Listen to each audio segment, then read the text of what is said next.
네, 간단하게 오늘 이렇게 되짚어 보면서 이제 전쟁이 주는 교훈들, 이런 것들을 살펴보고 3차 포에니 전쟁으로 넘어가 볼게요. 네. 그래서 2차 포에니 전쟁 여기 읽어보겠습니다. 전쟁에 서진 페니키아는 그로 인한 손실을 보충하려고 스페인 지역의 식민지를 계속 늘려갔는데, 이 스페인이 거기입니다. 이베리아 반도에 여기 요 부분을 얘기를 하는 거예요. 그래서 자, 이게 이쪽으로 왜 넘어오냐? 요 이제 식민지를 계속 늘려갔죠. 이를 견제하려는 로마 공화국과 충돌하여 다시 전쟁이 일어났다. 그렇지 않아도 지난 전쟁의 패배를 치욕으로 여기며 복수하는 날이 오기만을 기다리던 페니키아의 장군 한니발 바르카스는 곧장 4만 명의 종장보병, 9천 명의 기병, 37마리의 코끼리 부대를 편성하여 로마로 진군을 하게 됩니다. 그래서 오히려 육지 전쟁에서 승부를 보려고 이제 전략을 짰다는 얘기 했었죠. 네, 로마 군단은 그 소식을 듣고 로마로 가려면 반드시 지나야만 하는 마살리아로 군단을 보내서 여기서 이제 대기를 했다고 합니다. 근데 한니발이 이쪽으로 온 게 아니라 뭐예요? 여기 위쪽으로 전에 살펴봤던 것처럼, 그러니까 여기서 대기를 하고 있는데, 건넌 다음에 이쪽으로 내려오는 게 아니라 위쪽으로 이렇게 돌아서 가버린 거죠. 그쵸? 네, 그래서 이제 군단이 여기서 반으로 나눠서 하나는 여기를 스페인 쪽을 이제 점령을 하고, 나머지는 이제 어떻게 됐느냐, 이걸 쫓아가지는 못했다 그러더라고요. 알프스를 통해서 넘어올 것 같으니까 배를 타고 여기에서 기다리고 있었다고요. 배를 타고 돌아와서 내려오기를 기다리고 있었다고 합니다. 네, 그렇게 해서 이제 두 차례의 전투가 벌어졌는데, 그게 이제 대패한 거죠. 그쵸? 한니발은 당시로서 상상하기 힘든 우회로를 택했는데, 그 길이 바로 지금도 험준하기 짝이 없는 알프스 산맥을 통과해 곧장 로마로 남하하는 길이었다. 비록 그 과정에서 코끼리는 다 죽고 한 마리만 남았으며 보병과 기병은 절반가량 줄어들었지만, 그로 인해 결전을 이탈리아 반도 바깥이 아닌 내부에서 진행할 수 있게 되었다. 이게 이제 한니발이 알프스를 택한 이유였던 거예요. 그러니까 아까 얘기했던 어, 아까 여기서 이 강을 건너서 여기에 이제 3일 정도 늦게 여기에 이제 도착을 하잖아요. 그쵸? 네. 자, 그럼 여기로 이제 군대가 만약에 여기로 내려와 가지고 여기서 결전을 벌인다. 그러면은 이 이탈리아 본토에는 영향이 있어요, 없어요? 없다는 결론이 나오잖아요. 그러니까 로마를 무너뜨리고 붕괴시키는데, 그 핵심이 뭐냐? 이 로마 본토를 이렇게 뒤 흔들어 놔야 된다는 거죠. 그러면은 이런 대규모 전투가 로마 바깥쪽에서 일어나면은 그거를 이제 하기가 어렵다는 거예요. 그러니까 최대한 로마 본토, 이탈리아 반도 안으로 들어가서 싸움을 벌인다라고 했을 때, 이렇게 여기를 막을 게 해안선 길을 이제 막을 게 뻔하니까 이렇게 알프스를 타고 넘어가게 되면은 이렇게 돌아올 거 아니에요? 그러면은 요 이탈리아 북부 지방에서 한번 결전이 벌어지겠지. 네, 그리고 이거를 승리를 하게 되면 이탈리아를 뚫고 내려갈 수 있는 길이 열리겠지. 네, 이렇게 이제 진행이 됐다고 합니다. 그런 발상을 할 수 있었다는 게 참 대단하죠. 그쵸? 자, 그리고 더구나 한니발은 알렉산드로스보다 훨씬 더 높은 수준의 망치와 모루 전술을 운영하는 천재적인 지휘관이었다. 결국 로마의 대규모 군단은 한니발 원정대를 섬멸하기는커녕 계속 섬멸되었고, 그래서 북부에서 한 2번 정도 거의 전멸에 가깝게 이제 집니다. 로마인들의 공포와 두려움은 이제 극에 달하게 됩니다. 그리고 이제 한니발이 이렇게 이탈리아 반도에 들어가서 굵직굵직한 싸움을 했던 이유는 뭐냐면은 이제 이거예요. 한니발은 이탈리아 반도 안쪽에서 바깥쪽도 아니에요. 본토에서 큰 전투를 벌여 연달아 이기면은 그동안 로마로 편입된 도시들이 너나 할 거 없이 봉기해서 로마가 스스로 붕괴하리라고 이제 내다본 겁니다. 네, 마치 우리가 페르시아가 그 바빌로니아랑 싸울 때 어떻게 했어요? 키루스가 군대를 이끌고 가니까 어떻게 해요? 키로스. 네, 페르시아의 키루스가 네. 군대를 이끌고 가고 바빌로니아를 치러 가니까 바빌로니아 어떻게 됐어요? 그냥 문 열어주죠. 문 열어줬죠. 그쵸? 네. 불만이 많았었잖아요. 그쵸? 네. 예, 그러니까 문을 열어줘 버립니다. 똑같은 상황이 알렉산더가 이집트 원정 갈 때도 똑같이 일어나거든요. 페르시아가 이집트를 지배하고 있었는데 그 당시 이집트 사람들은 페르시아를 우리를 압제하는 사람들이라고 생각했어요. 그러니까 그 힘으로 우리를 누르는. 그러니까 알렉산더가 군대를 이끌고 쳐들어오니까 해방군이 왔다라고 하면서 오히려 환호하면서 예, 맞아주는 요런 일이 벌어졌거든요. 그러니까 한니발도 내가 가서 이렇게 로마 본토를 막 헤집고 다니면은 원래 거기가 다 로마 땅이 아니었잖아요. 그쵸? 네. 로마가 원래 조그만 도시 국가였는데 조금씩 인제 육지 전투를 통해서 다 그 도시들을 자기 세력권 안에 복속시켜 놓은 형태였잖아요. 그쵸? 네. 예, 그러니까 군사력으로 흔들어 놓으면은 그러니까 억지로 복속시켰기 때문에 흔들어 놓으면은 어떻게 하는 거예요?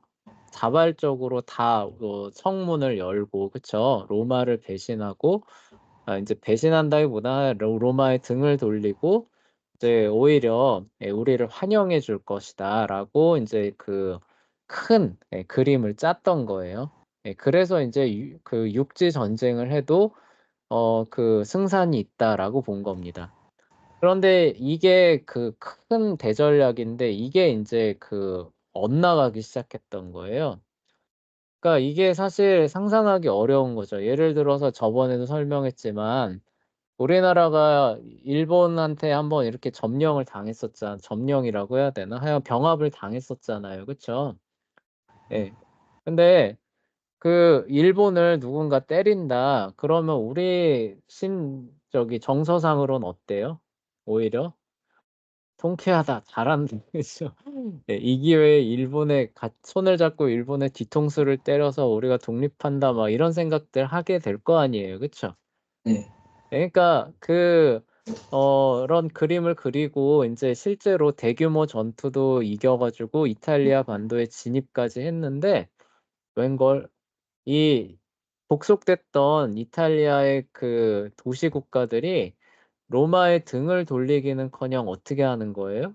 같이 싸우죠. 예. 그냥 계속 문을 걸어 잠그고 싸우는 버티기로 들어가는 예. 여기서 한니발의 큰 전략 전쟁 계획이 처음으로 어긋나기 시작했던 겁니다. 그러니까 이렇게 되면 안 되는 상황으로 갔던 거예요. 예. 왜냐면요. 여기 보시면은 이런 식으로 전쟁을 하면은 보급선이 확보가 된 상태에서 전쟁을 하는 거예요? 그런 게 아니에요? 그러니까. 아닌 겁니다. 그냥 적진 한복판에 홀로 뚝 떨어져 있는 형국이 됐던 거예요. 그러니까 가장 어려운 게 뭐냐 이런 식으로 문 걸어 잠그고 소모전 벌이는 거 있잖아요. 그쵸?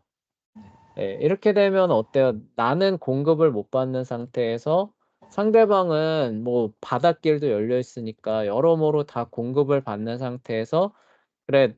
너 너 한 명 우리는 2명 죽어도 너는 한 명을 감소시킨다." 이렇게 되면 시간이 계속 가면 어떻게 돼요? 결국엔 점점 상대방 힘이 빠지면서 쓰러지겠죠. 그쵸? 네. 예, 권투에서도 내가 이게 주먹 힘이 상대보다 약한 것 같아요. 그러면은 실제로 막 난타전으로 가나요? 아니요. 아니죠. 그쵸? 그러니까 한니발 같은 사람이 주먹이 엄청 센 거예요. 근데 내가 같이 주먹 싸움으로 해서 이기겠다 이렇게 못 하잖아요. 그쵸? 네. 그러면 어떻게 해요? 권투에서 내가 이게 주먹으로 밀릴 것 같다 그러면 어떻게 해요? 그 붙들고 예, 마치 레슬링 하듯이 막 붙들고 늘어지잖아요. 그치? 아, 최대한 주먹을 못 휘두르게 붙들고 늘어지면서 어떻게 해요? 상대방의 힘을 빼놓는 전술을 쓰죠. 그쵸? 네. 그래서 나중에 이제 상대방이 막 몸싸움하느라 이제 힘에 겨워가지고 다리가 풀리면은 후반부에 때려가지고 눕히는 이런 전략을 씁니다. 네, 아, 로마가 딱 그 전략을 쓰려고 쓴 건데 그게 가능했던 이유가 뭐냐면 어쨌든 버텨야 되잖아요. 그런 상황이 올 때까지 끝까지 버텨야 되는데 이게 인제 로마 본토를 막 이렇게 뒤흔들어 놨을 때 모두가 일치단결해서 버티는 게 아니라 너도 나도 그동안에 우리를 지배했던 것들 "이 기회에 한번 좀 엿먹어 봐라."라고 하면서 오히려 한니발 편에 선다. 이렇게 되면은 이런 식의 소모전, 버티는 전략이 가능해요, 불가능해요? 불가능하죠. 불가능하잖아요. 그쵸? 그래서 나중에 고구려하고 저기 그 중국 그 당나라하고 싸울 때도 이런 식의 전술을 쓰거든요. 당나라 군대가 멀리까지 와야 되니까 뭐예요? 그 들판을 불태우고 상대방한테 먹을 것을 주지 않으면서 싸우니까 나중에 보급에 문제가 생겨 가지고 두 번 패하잖아요. 그쵸? 아, 예. 예. 그런데 나중에 고구려가 어떻게 멸망해요? 그 연개소문의 세 아들이 권력투쟁하면서 그 첫째 아들이 당나라 쪽에 붙으면서 길을 열어줘 버리죠. 그쵸? 네.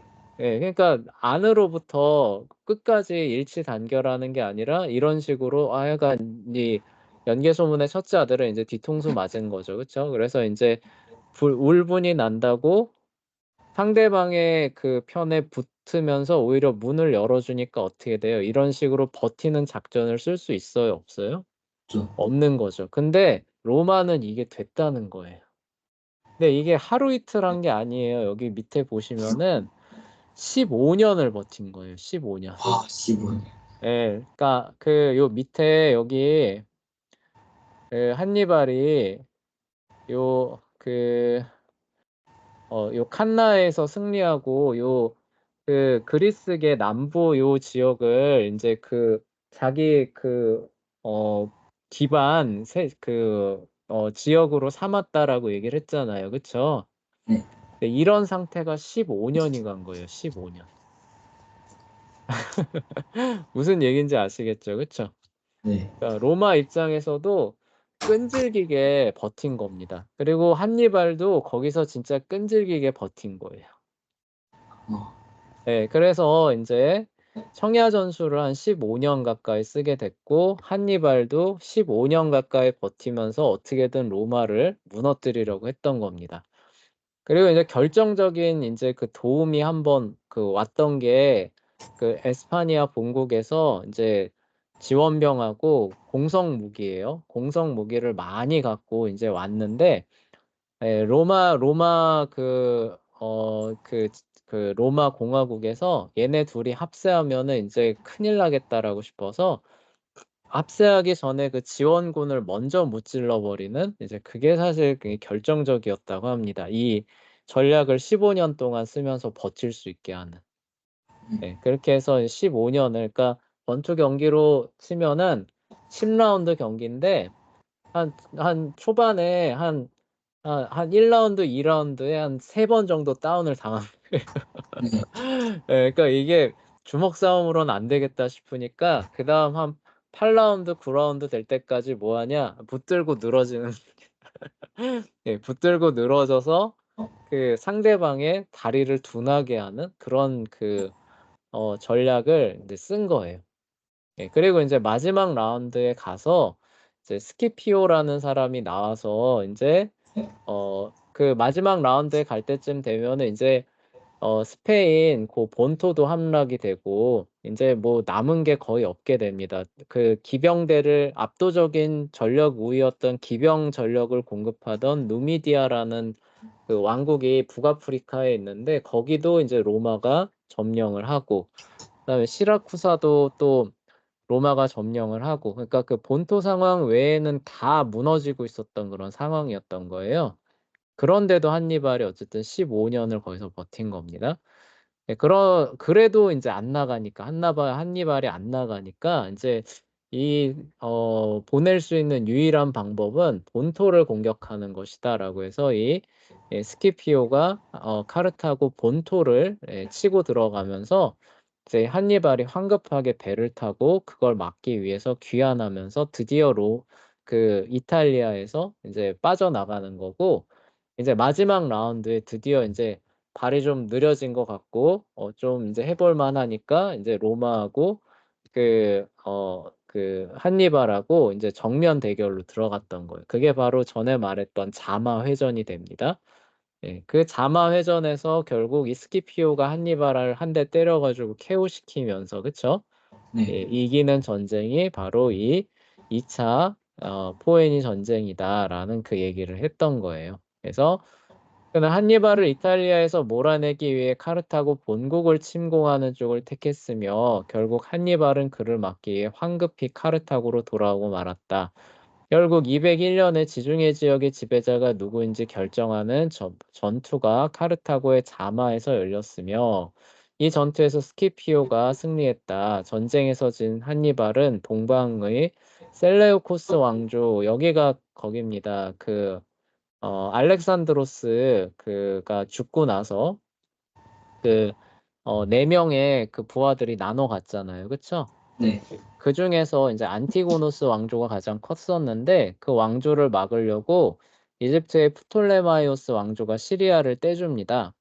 근데 그 시리아를 떼준 그 장군이었던 셀레우코스가 군사적 역량이 뛰어났는지 페르시아 거의 전역을 차지하고 있었던 안티고노스 왕국을 무너뜨리고 세운 왕조가 이 셀레우코스 왕조예요. 네.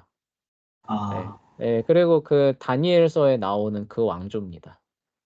네, 한이 하여간 네, 다니엘서에 나오는 그 파리 아, 페르시아군요. 아니야. 다니엘서에 보면은 그 뭐냐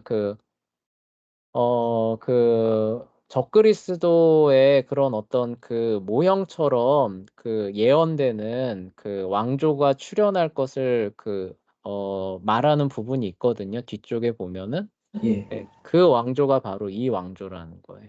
아, 예, 하여간, 그런 이제 부분들을 이제 나중에 또 교회사 공부할 때 얘기해 줄게요. 자, 카르타고는 스페인 지역을 포기하는 조건으로 로마에 항복을 하면서 이제 2차 포에니 전쟁이 마무리가 됩니다. 그리고 여기서 이제 중요한 포인트가 하나 뭐냐면은 15년을 버티는 동안에 로마가 안 무너졌다는 거죠. 그렇죠?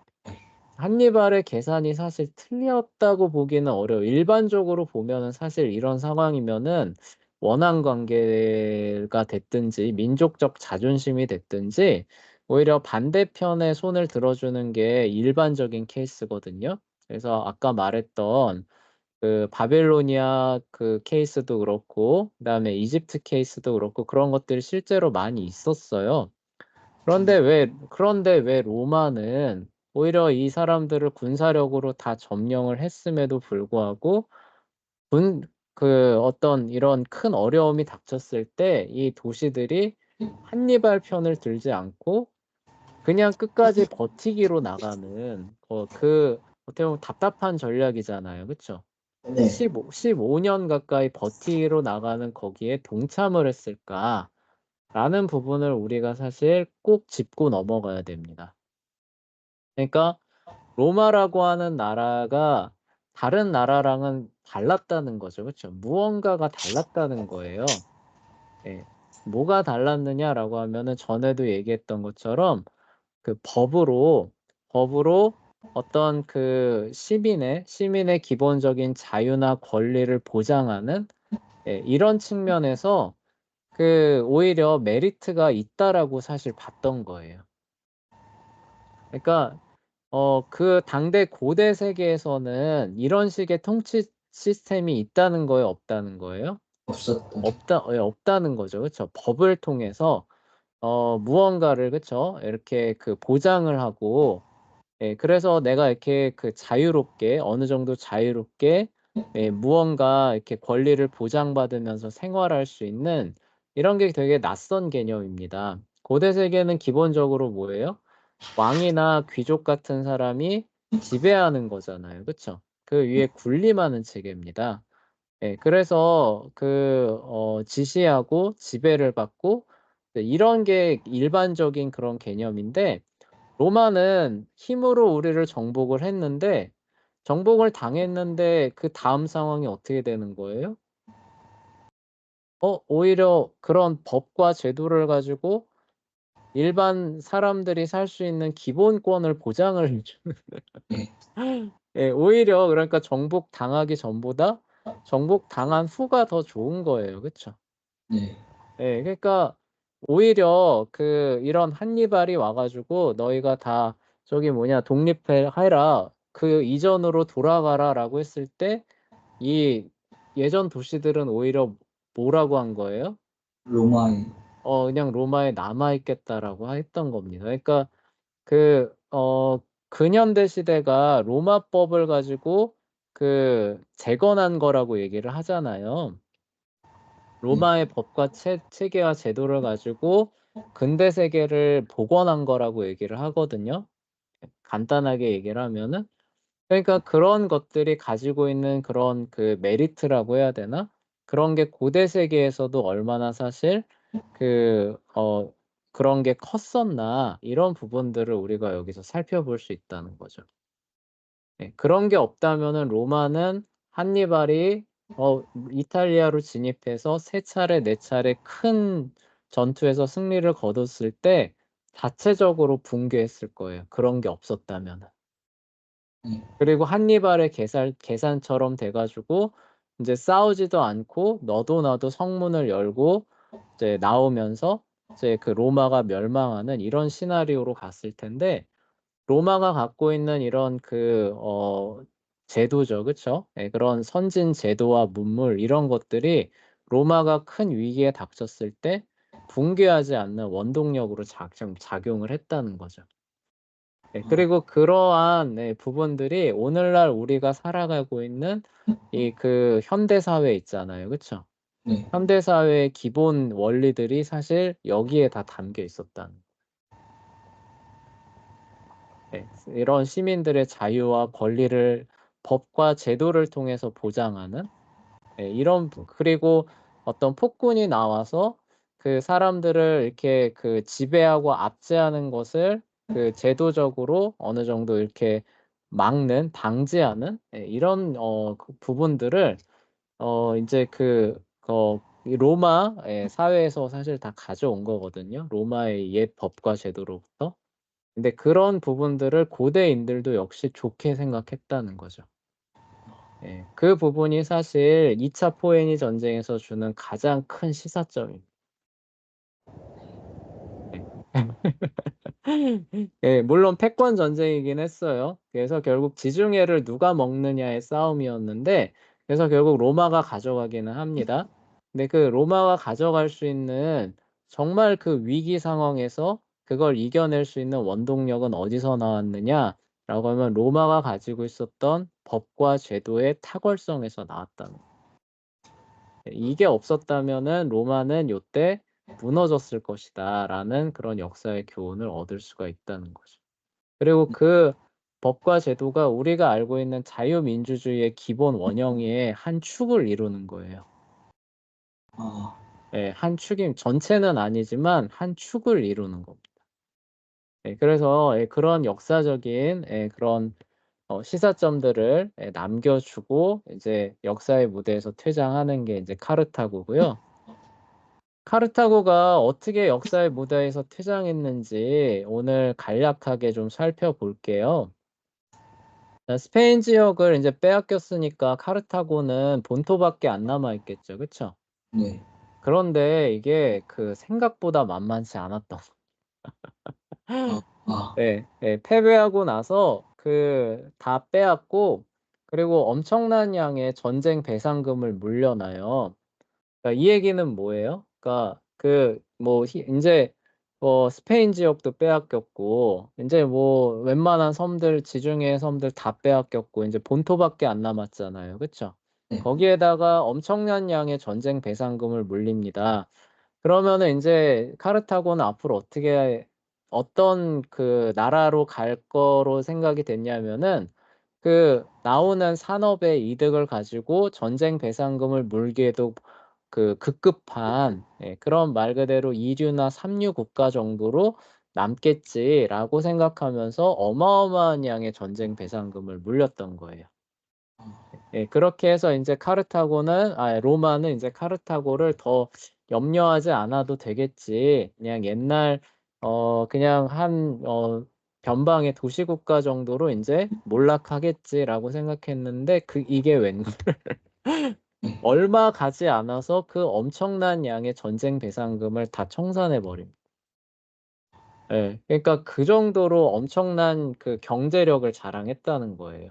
그러니까 여기서 로마의 계산이 엇나가는 걸 보는 거죠. '야, 이게 이 정도의 경제력을 갖고 있는데 또 여기서 또 한니발 같은 또 괴물이 그 예상치 못했던 괴물이 또 튀어나온다면은 네. 이것도 판이 뒤집히는 거 아닌가.'라는 그런 두려움과 공포가 항상 그 2차 포에니 전쟁 이후에 그 카르타고가 빚 갚는 과정에서 로마인들의 마음과 생각 속에 스물스물 계속 피어나기 시작했던 거예요. 그래서 이 당시에 굉장히 영향력 있던 정치가이자 연설가였던 카토 같은 사람이 있는데요.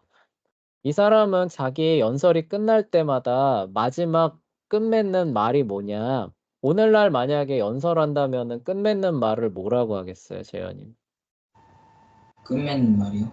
연설을 하고 마지막 맺는 말. 그 뭐 그냥 대부분은 이런 말 하겠죠. 뭐 "들어 주셔서 감사합니다." 뭐 이러면서 마무리할 거 아니에요. 그쵸? 네. 근데 이 카토 같은 이 사람은 그렇게 끝내는 게 아니라 "카르타고는 반드시 멸망해야 합니다." 네. 하면은 뭐예요? 관객들이 막 박수치면서 연설이 마무리되는 이런 일이 일어났다고 합니다. 네. 그리고 이게 뭐 카르타고랑 관련된 연설이 아니었던 거예요. 그냥 전혀 관련 없는 연설을 하다가 이제 끝내줘야 되는 거예요. 그럼 우리 같으면 "아, 들어 주셔서 감사합니다. 뭐 여러분." 이렇게 끝낼 텐데 딱 자기 할 말 다 하다가 맨 마지막에 끝맺는 말이 갑자기 "카르타고는 반드시 멸망해야 합니다." 하면서 아 연설을 마무리 지었다고 해요. 그만큼 인제 그 카르타고가 준 공포죠. 특히 한니발이 가져온 공포가 어마어마했던 거예요. 그리고 사실 그냥 그 전쟁 배상금 부과했을 때 '그냥 이러다가 비리비리한 나라로 전락하고 말겠지.'라고 했는데 전개되는 과정이 어때요? 그게 아닌 거예요. 이걸 이렇게 간단하게 해결할 정도면은 여기에 진짜 한니발 같은 전쟁 영웅이 한 번 더 나오면 다시 한번 그 '라운드가 벌어질 수 있겠다.'라는 인제 위협감이 찾아왔던 겁니다. 그래서 로마인들한테 '카르타고를 기회만 있으면 멸망시켜야 된다.'라고 정치가들, 영향력 있는 사람들이 계속 그 정신을 주입하고 있었던 거예요. 아 그런 인제 상황에서 어떤 일이 벌어지느냐. 이 2차 포에니 전쟁이 끝나고 난 이후에 인제 전쟁을 마무리하면서 그 내걸었던 조건 중에 하나가 엄청난 양의 전쟁 보상금도 있지만 또 하나는 전쟁을 할 상황이 있으면은 "로마한테 허락을 받고 해야 된다."라는 부분을 또 내걸었다고 해요. 아 그러니까 그 군대도 마음대로 못 움직이게 사실 제약 조건을 하나 걸었던 거죠.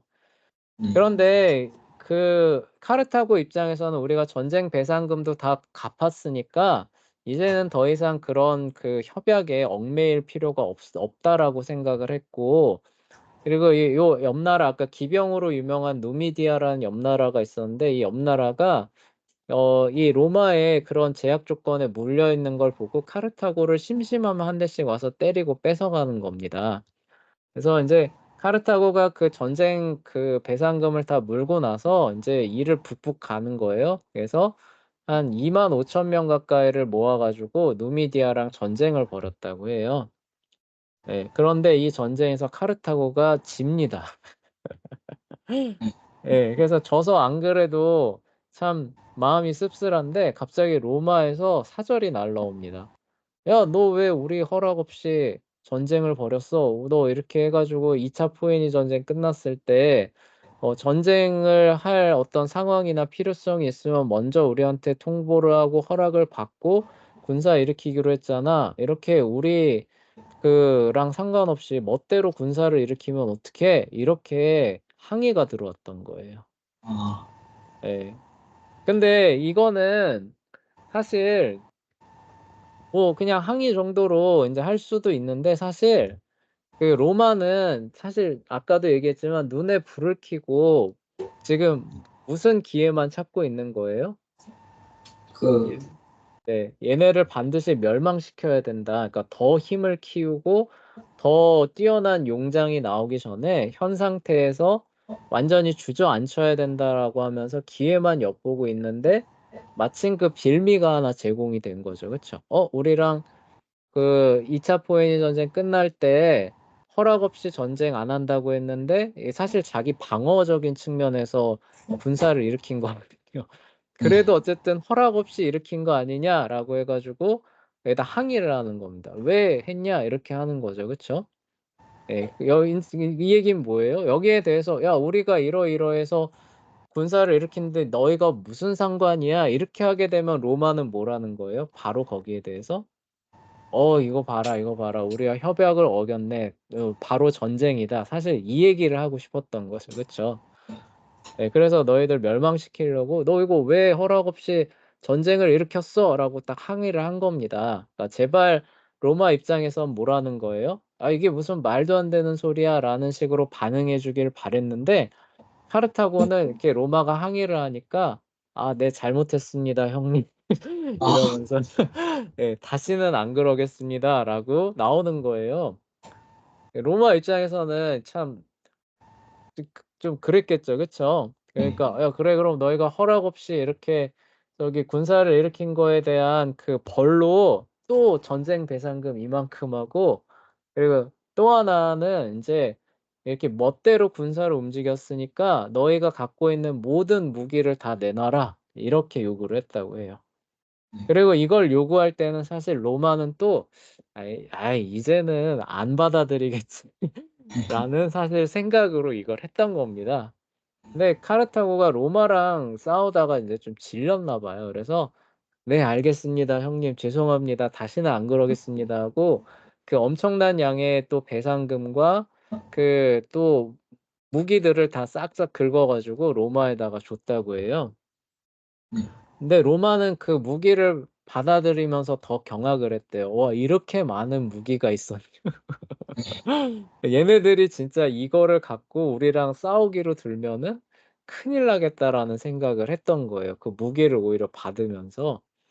예. 네. 그래서 인제 인제 "우리 싸우지 맙시다."라고 인제 했을 거 아니에요. 인제 그런 것들 다 보내면서 네. 그 사절단한테 "아 그래 잘했다. 그래 너희들이 참으로 참 이렇게 사과를 비니 내가 받아 줄게."라고 하면서 어 "우리가 지금 너희가 이렇게 한 거 했기 때문에 너희랑 저기 뭐냐 사이가 안 좋아졌는데, 사이가 인제 좋게 되게 하기 위해서는 한 가지 조건이 있다."라고 또 하나 조건을 붙여요.